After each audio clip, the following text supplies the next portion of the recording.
Vse, karkoli živimo v krščanskem življenju, mora biti naša priprava, da v pravem trenutku podelimo nekaj z drugimi, haleluja, da damo naprej to, kar Bog v nas vlaga. Tako da sem tale citat mi je prišel na misel v Evangeliju po Janezu, 17. poglavje, 3. vers. Večno življenje pa je v tem, da spoznavajo tebe, edinega resničnega Boga in njega, ki si ga poslal, Jezusa Kristusa. Haleluja. Se pravi, večno življenje je v tem, da spoznavamo Boga. Haleluja. Beseda spoznati v Svetem pismu ima poseben pomen. Ta beseda označuje globok, oseben odnos z Bogom in v Stari zavezi vidimo, Adam je spoznal Evo in tako naprej.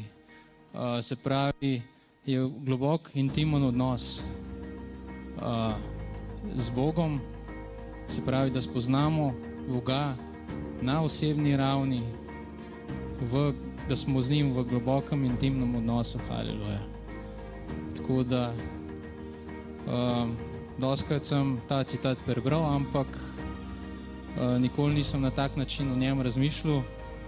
Potem sem pa dosti poslušam velikega božjega učitelja Andrewa Womaka in je dosti o teh zadevah govoril in sem rekel, poglej, to pa res. Ta beseda spoznati ima poseben pomen. Haleluja.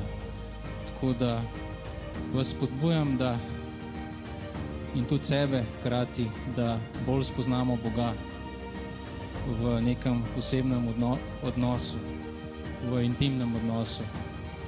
Haleluja. Amen. In Božja radost je naša moč. A si predstavljate, da vsak od nas hodi poln Božje moči po cesti? Kako to izgleda? To je en dober primer, da imaš usta na široko obrnjena v smeh. Haleluja. In kako je to možno? Kako je to možno v teh časih, ko ljudje skrbijo, ko so pod bremeni, ko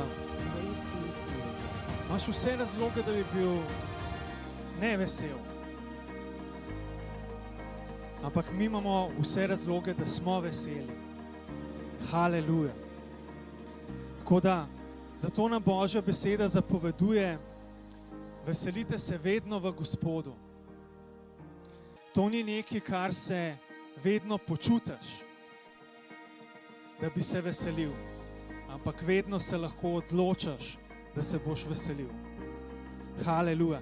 In to je eno razumevanje tega, da smo svobodni v Jezusu Kristusu, da nas je on osvobodil za svobodo.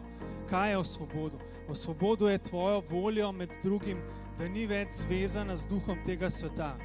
Duh tega sveta nas hoče prisiliti v negativne emocije, v negativno razmišljanje, ampak Bog nas je pa izpeljal na svobodo.